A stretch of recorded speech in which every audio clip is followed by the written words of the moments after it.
हाँ तो ચાલો મિત્રો હવે શરૂ કરવા જઈ રહ્યા છીએ। ત્યાર પછી સંયોજક પેશીની અંદર વાત પૂરી કરેલી હતી આપણે લાસ્ટ વિડીયોની અંદર સંયોજક પેશીના બધા પ્રકારો અને એના વિશેની લગભગ બધી જ સમજૂતીઓ આપણે પૂરી કરી। તંતુઘટક અને મેદપૂર્ણ પેશી છેલ્લા પૂરું કર્યું હે।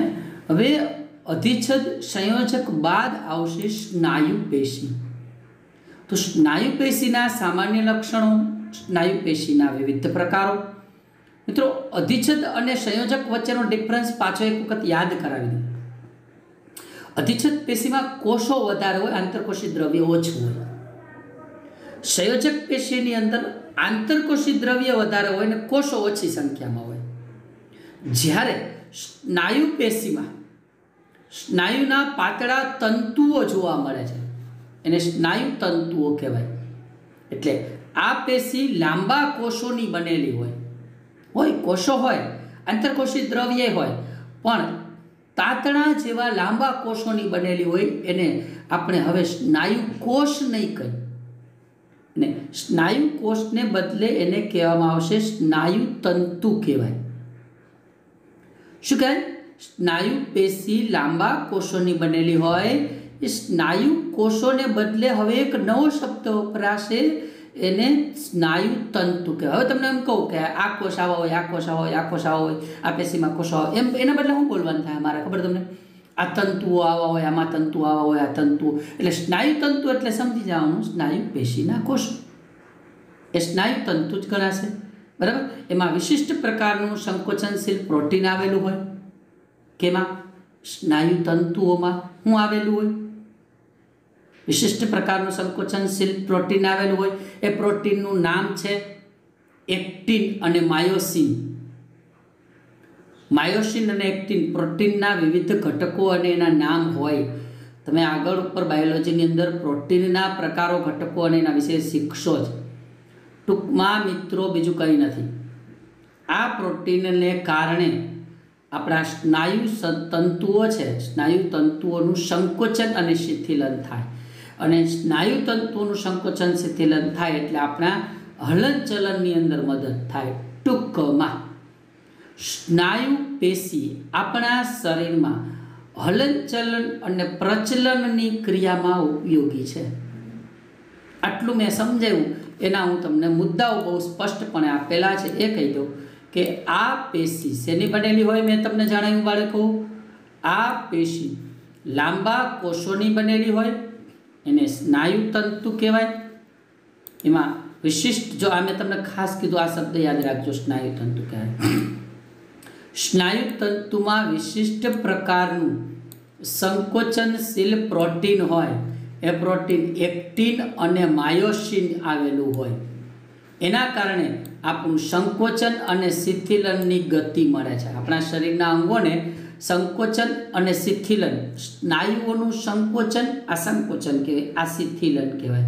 સંકોચન અને શિથિલન છે એ જ આપણા અંગોને હલનચલનમાં પ્રેરે છે। આ હલનચલન મારું જે કાંઈ થાય છે, હાથનું, પગનું, જે કાંઈ પણ એ આપણા જે સ્નાયુ કોષો છે, સ્નાયુ તંતુઓ છે, એમાં વિશિષ્ટ પ્રકારનું જે સંકોચનશીલ પ્રોટીન છે એક્ટિન અને માયોસિન, એ આ ગતિને પ્રેરવા માટે જવાબદાર બને છે। આથી આ પેશી આપણા શરીરમાં બે કાર્ય, હલનચલન અને પ્રચલન માટે જવાબદાર છે, નથિંગ એલ્સ। આ પહેલો મુદ્દો ફરીથી કહી દઉં, આ પેશી લાંબા કોષોની બનેલી હોય, એને સ્નાયુ તંતુ કહેવાય। એ વિશિષ્ટ પ્રકારનું પ્રોટીન ધરાવે છે। આ પ્રોટીનને કારણે સંકોચન અને શિથિલનને ગતિ મળે છે, આપણા શરીરના હલનચલન કે પ્રચલન માટે જવાબદાર છે। હવે સ્નાયુ પેશીના 3 પ્રકારો તમારે આવી જ ગયા છે: કંકાલ સ્નાયુ પેશી, કોષ્ઠાંતર સ્નાયુ પેશી અને હૃદ સ્નાયુ પેશી। મિત્રો જો હવે સમજો ખાસ, આપણે એવું લખેલું હતું કંકાલ સ્નાયુ પેશી, કોષ્ઠાંતર સ્નાયુ પેશી અને હૃદ સ્નાયુ પેશી। કંકાલનું બીજું નામ રેખિત સ્નાયુ પેશી, કોષ્ઠાંતરનું બીજું નામ અરેખિત સ્નાયુ પેશી અને હૃદ સ્નાયુ પેશી। હવે તમને પ્રશ્ન થાય, આને રેખિત કામે કહેવાય અને અરેખિત શા માટે કહેવાય? તો આપણે એની ડિટેલ શીખવાના જ છીએ, બરાબર મિત્રો। એક વાત બીજી પણ કહી દઉં, કંકાલ સ્નાયુ પેશીનું હજુ એક બીજું નામ છે, રેખિત સ્નાયુ તો છે જ, હજુ એક બીજું નામ છે, એ નામ છે ઐચ્છિક સ્નાયુ પેશી. આપણા શરીરની ઈચ્છા મુજબ સ્નાયુઓનું હલનચલન થાય ને એ ઐચ્છિક સ્નાયુ કહેવાય, અને ઈચ્છા મુજબ ન થાય ને એ અનૈચ્છિક સ્નાયુ કહેવાય. એટલે રેખિત છે ને એ ઐચ્છિક પણ છે અને અરેખિત છે ને એ અનૈચ્છિક પણ છે. આપણે એની ડિટેલ સમજૂતી શીખીશું. ચાલો પહેલી શરૂઆત કરીશું રેખિત સ્નાયુ પેશી. બરાબર, તો રેખિત સ્નાયુ પેશી છે એ કેવા પ્રકારની છે અને એના વિશેની માહિતી. તો મિત્રો કંઈ નથી, સ્નાયુબંધ વડે કંકાલ સાથે જોડાણ ધરાવતી, શારીરિક ગતિશીલતા પ્રાપ્ત કરવામાં મદદ કરતી કંકાલ સ્નાયુ પેશી. શું કહ્યું મેં? સ્નાયુબંધ વડે. તમને ખબર છે સ્નાયુબંધ એટલે હું આગળ શીખી ગયા કે સ્નાયુ જ્યારે અસ્થિ સાથે જોડાયેલા હોય ને એ સ્નાયુબંધ કહેવાય. એટલે એ સ્નાયુબંધ વડે અસ્થિ સાથે જોડાણ ધરાવે, શારીરિક ગતિશીલતા એટલે હલનચલન, અને આ હલનચલન પ્રાણી શરીરની ઈચ્છા શક્તિને આધીન છે. જો હું એમ ધારું છું કે આમ હાથને વાળવા છે તો મારી ઈચ્છા શક્તિને આધીન છે. એ સ્નાયુઓ જે હશે મારા શરીરના અંદરના આ જે ભાગના સ્નાયુઓ હશે એ સ્નાયુઓ આ અસ્થિ સાથે, આ ભાગના અસ્થિ સાથે જોડાયેલા હશે. એટલે આ ગતિશીલતા પ્રાપ્ત થાય છે, પ્રાણી શરીરની ઈચ્છા મુજબ થાય છે. એટલે બે મુદ્દાઓ જોઈ લ્યો વ્યવસ્થિત. આ પેશી સ્નાયુબંધ વડે કંકાલ સાથે જોડાણ ધરાવે છે, અસ્થિ સાથે જોડાણ ધરાવે એટલે શારીરિક ગતિશીલતા પ્રાપ્ત કરવામાં મદદરૂપ છે. એથી જ એને કંકાલ સ્નાયુ પેશી કહેવાય. એક નામ તમે નાના 3 મુદ્દા યાદ રાખવા તો હાવેલા હે. આ ટૂંક નોંધના 3 મુદ્દા યાદ રાખો તો સાવ સરળ. પહેલા એને કંકાલ સ્નાયુ શું કામ કહેવાય? તો કે સ્નાયુબંધ વડે કંકાલ હારે જોડાયેલી હોય. હવે બીજો મુદ્દો, આને ઐચ્છિક સ્નાયુ શું કામ કહેવાય? તો એ બીજો મુદ્દો છે. આપણે શીખીએ કે પ્રાણી શરીરનું સ્નાયુનું હલનચલન પ્રાણીની ઈચ્છા શક્તિને આધીન છે. એટલે કે આપણી ઈચ્છા અનુસાર થાય છે એટલે એને ઐચ્છિક સ્નાયુ કહેવાય. આ સ્નાયુ પેશીનું હલનચલન પ્રાણીની ઈચ્છા શક્તિને આધીન છે એટલે એને ઐચ્છિક સ્નાયુ કહેવાય. હવે ત્રીજું, એને રેખિત કામ કહેવાય. 3 નામ, 3 એના મુદ્દા. એકાંતરે ગોઠવાયેલી એના જે સ્નાયુ તંતુઓ ગોઠવાયેલા હોય ને એમાં એકાંતરે ગોઠવાયેલી ઘેરી આડી પટ્ટીઓ હોય, અને આ આડી પટ્ટીઓ એકથી વધુ કોષ કેન્દ્ર, માનો કે આ કોષ છે, આ કોષની સોરી આ એક ભાગ છે, અંગ છે, આમાં સ્નાયુ તંતુઓ ગોઠવાયેલા છે. તો આવી આડી પટ્ટીઓમાં ગોઠવાયેલા હોય સ્નાયુ તંતુઓ. એકાંતરે એક પછી એક એકાંતરે ગોઠવાયેલા સ્નાયુ તંતુઓ આવી રીતે આડી પટ્ટીમાં ગોઠવાયેલા હોય, ઘેરી આડી પટ્ટીઓ ધરાવતા હોય, એટલા માટે એ સ્નાયુ પેશીને રેખિત કહેવાય.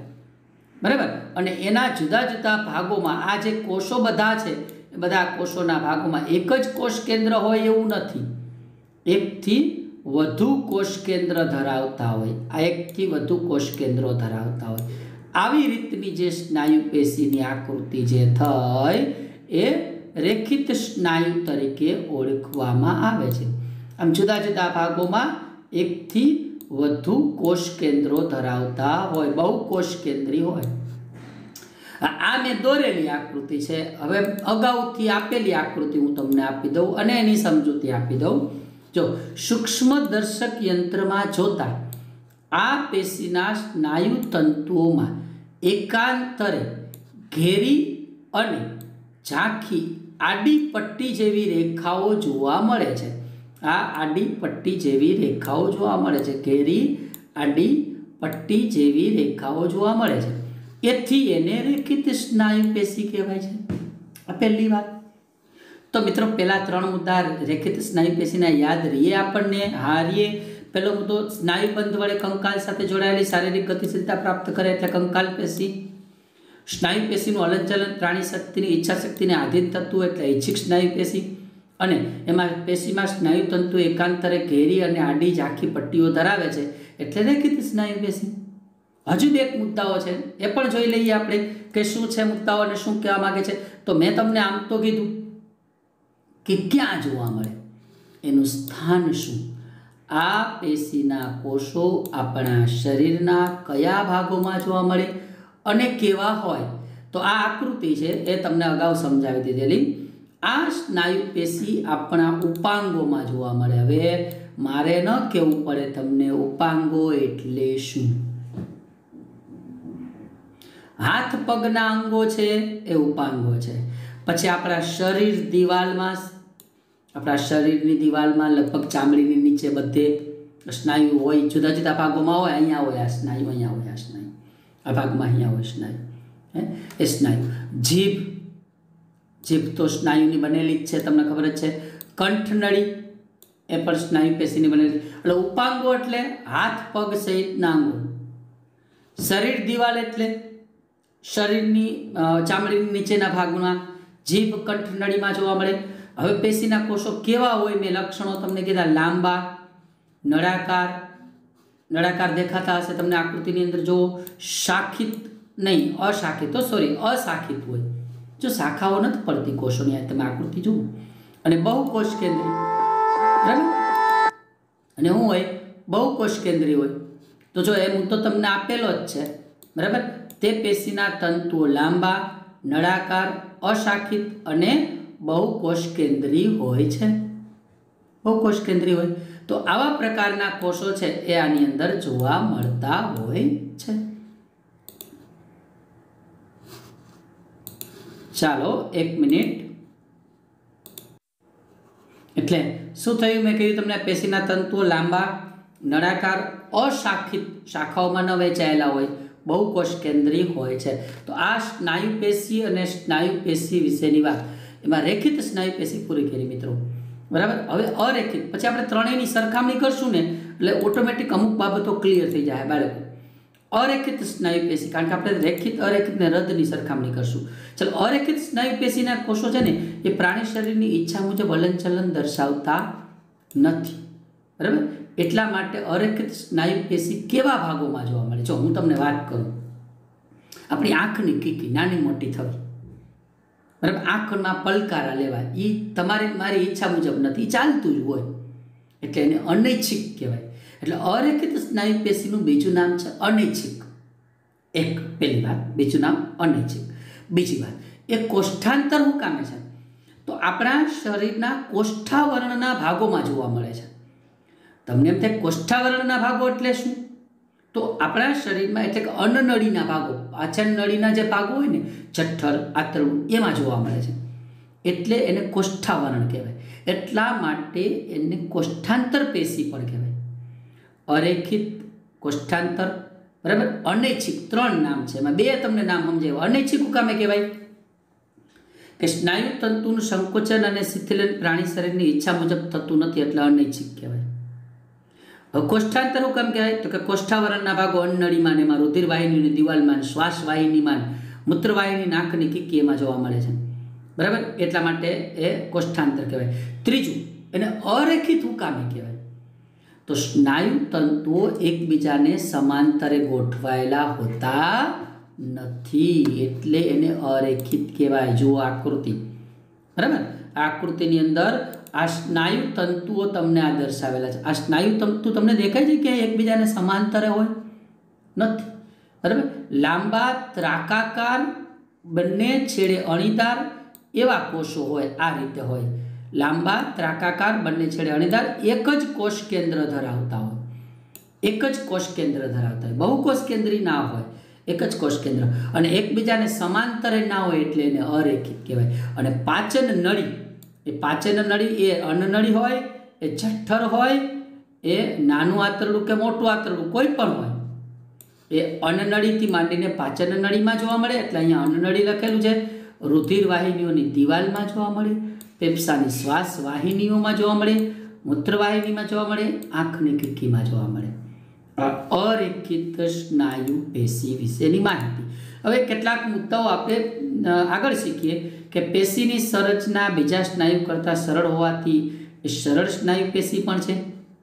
અરેખિત સ્નાયુ તંતુઓ ત્રાકાકાર હોય, ત્રાકાકાર એટલે ખબર પડે, બે છેડે અણીદાર હોય ને ત્રાકાકાર કહેવાય. એક કોષી હોય, ચપટા હોય, છેડેથી સાંકડા હોય બે છેડેથી, અને મધ્ય ભાગમાં પહોળા હોય. બે છેડેથી સાંકડા હોય, મધ્ય ભાગમાં પહોળા, ચપટા, એક કોષી હોય, એકલા જ હોય કોષો, ઓની જેમ આમ એકબીજાને સમાંતરે ના ગોઠવાયેલા હોય, એટલે એક કોષી કીધા છે. આ કોષો આવા પ્રકારના હોય. આ અરેખિત સ્નાયુ. પછી મેં તમને હજી બે મુદ્દાઓ તમને કીધું કે કેવા હોય, બરાબર? એની આકૃતિ પાછી આપણે જોઈ લઈએ. એક કોષ કેન્દ્રી હોય. જો કેવા હોય? એક કોષ કેન્દ્રી. આછા ઘેરા રંગના આડા પટ્ટાઓ ન હોવાથી એને અરેખિત સ્નાયુ પેશી કહેવાય. એમાં આછા ઘેરા રંગના આડા પટ્ટાઓ હોતા નથી એટલે રેખિત ના હોય, એટલે એને શું કહેવાય? અરેખિત પણ કહેવાય. પછી અન્નનળીમાં ખોરાકનું જે વહન છે એ આ પેશી દ્વારા થતું હોય. ખોરાકનું વહન, રુધિરવાહિનીનું રુધિર પ્રવાહ અનૈચ્છિક છે કે આપણી ઈચ્છા મુજબ તો થતો નથી, એ આપણી ઈચ્છા પ્રમાણે પ્રારંભ કે બંધ થતી નથી. એટલે અરેખિત સ્નાયુ પેશી આવી ગતિ કે વહનશીલતાનું નિયંત્રણ કરે છે, તેથી તેને અનૈચ્છિક સ્નાયુ પેશી કહેવાય. કેવી ગતિ? આવી ગતિ એટલે રુધિર પ્રવાહ, રુધિરનું વહન, ખોરાક, તમે ખોરાક ખાઈ લ્યો છો, મોઢામાં મૂકી દો છો, બસ એટલું જ તમારું કામ તમારી ઈચ્છા મુજબ થાય છે. બાકીનું કોઈ પણ કામ તમારી ઈચ્છા મુજબ થતું નથી. અનૈચ્છિક. ખોરાક અન્નનળીમાં ગળે નીચે ઉતરે, જઠરમાં પાચન થાય, નાના આંતરડામાં પાચન થાય, મોટા આંતરડામાં પ્રવેશ, આ બધું જ અનૈચ્છિક છે. એટલે પેલો શબ્દ આપેલો છે કે અન્નનળીમાં ખોરાકનું વહન, રુધિર વાહિનીઓમાં રુધિર પ્રવાહ અનૈચ્છિક રીતે થાય, એ આપણી ઈચ્છા પ્રમાણે પ્રારંભ કે બંધ ન થાય, આવી ગતિ કે વહનશીલતાનું નિયંત્રણ કરે એને અનૈચ્છિક સ્નાયુ પેશી. જો મિત્રો એક અનૈચ્છિક હુકામ કહેવાય એ સમજી લ્યો. અરેખિત હુકામ એ કહેવાય તો કે એકાંતરે આડી પટ્ટીઓ હોતી નથી. બીજું આ એક કોષ કેન્દ્રી હોય, ઓલી બહુ કોષ કેન્દ્રી હોય. બરાબર? આટલું સમજો એટલે ખબર પડી ગઈ. બરાબર? પછી સ્થાન કે કયા ભાગોમાં જોવા મળે એટલે રેખિત અરેખિતનો તફાવત થઈ ગયો. હવે ત્રીજી પેશી આવે એ હૃદ સ્નાયુ પેશી. હૃદયની દિવાલોમાં આવેલી સ્નાયુ પેશી હૃદ સ્નાયુ પેશી કહેવાય. આકૃતિની અંદર દર્શાવેલું છે હૃદ સ્નાયુ પેશી. મિત્રો આ પેશી છે ને એ શાખિત હોય અને આનું સંકોચન અને શિથિલન લયબદ્ધ રીતે થાય. તમે જુઓ આપણે હૃદયના ધબકારા લયબદ્ધ છે, લયબદ્ધ સંકોચન અને શિથિલન થાય એટલે આવી અનૈચ્છિક પેશીને હૃદ સ્નાયુ પેશી. હૃદયની દિવાલોમાં હોય. જો હૃદ સ્નાયુ પેશીઓ જીવન પર્યંત લયબદ્ધ સંકોચન અને શિથિલન કરતા રહે એટલે અનૈચ્છિક સ્નાયુ પેશીને હૃદ સ્નાયુ પેશી તરીકે ઓળખવામાં આવે છે. આ પણ અનૈચ્છિક છે. આપણી ઈચ્છા મુજબ થાય છે હૃદયના ધબકારા, હાલો ધબકારા વધારી દેવા છે, હાલો ઘટાડી દેવા છે, એવું તો નથી.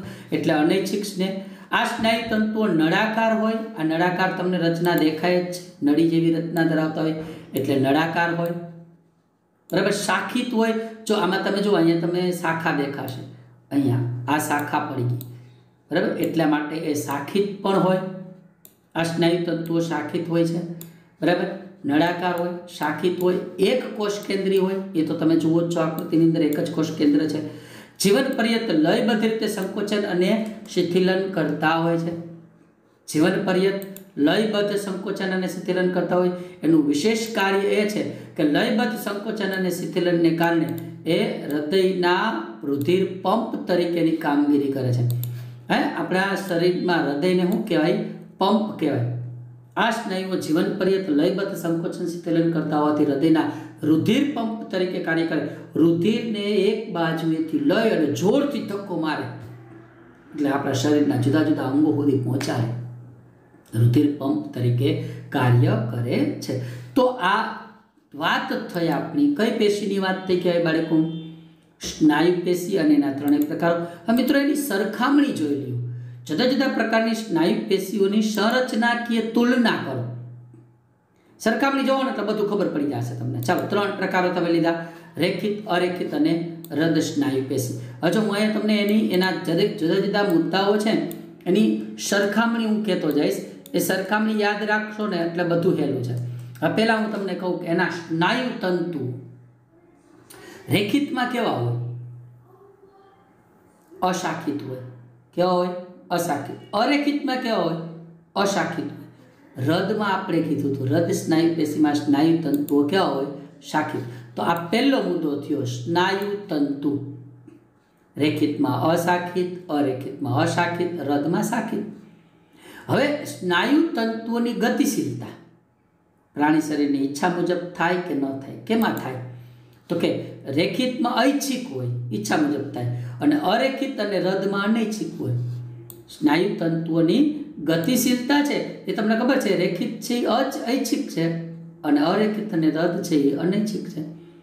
હવે કેમાં ઘેરા અને આછા પટ્ટાઓ હાજર હોય?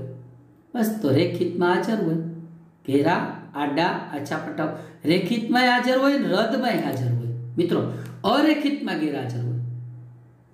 જો 3 વસ્તુ થઈ, બહુ સરસ મજાની સમજૂતી છે, વ્યવસ્થિત કાળજીપૂર્વક જુઓ. જો સ્નાયુ તંતુઓ એમાં આ અશાખિત, આ અશાખિત, આ શાખિત. હવે ગતિશીલતા એમાં આ ઐચ્છિક, આ બે અનૈચ્છિક. હવે ઘેરા અને આડા પટ્ટાઓ, બરાબર, આમાં ગેરહાજર, આમાં બેમાં હાજર. ઘેરા અને આડા પટ્ટાઓ છે આ બંનેની અંદર હાજર. એટલે તમે થોડુંક સર્વે કરશો ને તો ખબર પડી જશે તમને. હવે આકાર, તો રેખિતમાં કેવા કોષોનો આકાર કેવો હોય? રેખિતની અંદર તો કે લાંબા અને નળાકાર, હૃદમય લાંબા અને નળાકાર, બરાબર, ઓમાં લાંબા અને ત્રાકાકાર, અરેખિતની અંદર લાંબા અને ત્રાકાકાર. થઈ ગયું. કોષ કેન્દ્રની સંખ્યા રેખિતમાં બહુ કોષ કેન્દ્રી અને અરેખિતમાં એક કોષ કેન્દ્રી, હૃદમાં એક કોષ કેન્દ્રી. એમાં બહુ કોષ કેન્દ્રી, એકથી વધુ કોષ કેન્દ્રો રેખિતમાં તમે જો આવી ગયું તમારે, અને અરેખિતમાં એક કોષ કેન્દ્રી, હૃદમાં એક કોષ કેન્દ્રી. હવે આવ્યું કોષ કેન્દ્રના સ્થાન. તો કોષ કેન્દ્ર લગભગ હું તમને એક વસ્તુ કહી દઉં, રેખિત સિવાય અરેખિત અને હૃદમાં મધ્યમાં હોય, અને રેખિતમાં સ્નાયુ તંતુના પરિઘ તરફ હોય. જે આ રેખિતમાં તમે આકૃતિ જોઈ લેજો, સ્નાયુ તંતુઓ ગોઠવાયેલાના પરિઘ તરફ છેડાના ભાગ ઉપર હોય, અને અરેખિત અને હૃદમાં મધ્ય ભાગમાં હોય કોષ કેન્દ્રનું સ્થાન. એમ છતાંય રેખિતમાં તમે આકૃતિ જોઈ લેજો એટલે પરિઘ તરફ હોય ને એ તમને સમજાઈ જશે એની આકૃતિમાં. અને આમાં સ્નાયુ તંતુ બેમાં ની મધ્યમાં હોય એનું કોષ કેન્દ્ર, એ તમે આકૃતિ જોશો એટલે ખબર પડી જશે. તો મિત્રો આ ત્રણેયની સરખામણી યાદ રાખશો ને તો જ આ મુદ્દો યાદ રહીએ એવો છે, બરાબર. આ આપણી કહેવા જઈએ તો સ્નાયુ પેશી પૂરું થઈ ગયું. સંયોજક પેશી, ત્યારબાદ સ્નાયુ પેશી આપણે પૂરું કરશું. હવે છેલ્લી પેશી બાકી છે ચેતા પેશી. એની સમજૂતી બીજા વિડીયોમાં લઈશું.